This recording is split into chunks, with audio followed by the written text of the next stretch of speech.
Nous avons fêté dans peu de temps Rosh Hashanah, le nouvel an juif, dans le courant de ce mois de septembre, comme chaque année. Et je rappelle la théorie que j'ai développée récemment, à savoir que lorsque Jésus célèbre la Pâque, qui correspond d'ailleurs au début de la Passion, il célèbre la Pâque israélite et non pas la Pâque judéenne. Parce que selon moi, la Pâque israélite correspond au printemps et la Pâque judéenne correspond à l'automne. Et là, nous avons Rosh Hashanah qui va avoir lieu à l'automne, à l'approche de l'équinoxe d'automne.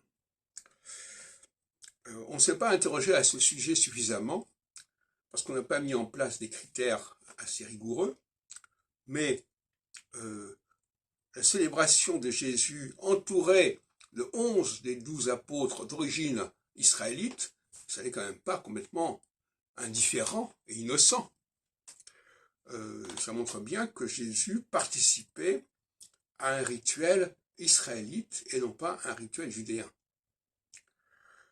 Alors que par la suite, par un processus de syncrétisme bien connu, ces différentes tendances soient mélangées, soient confondues dans ce qu'on appelle aujourd'hui le judaïsme, et qui est un syncrétisme abominable, de certaine manière, c'est une autre affaire. De la même façon qu'on célèbre Israël chaque fois qu'on fait la prière, Shema Israël, etc.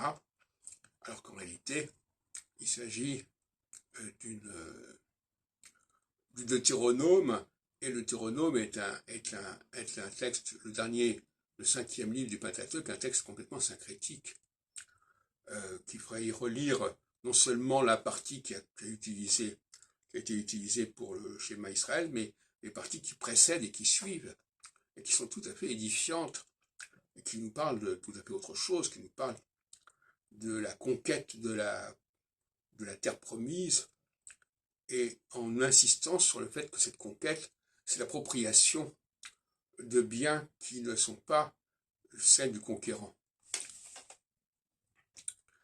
Donc, Rosh Hashanah, c'est bien l'affirmation d'un rituel lié au soleil qui décline, tout comme le Shabbat est un rituel qui est lié au jour qui décline.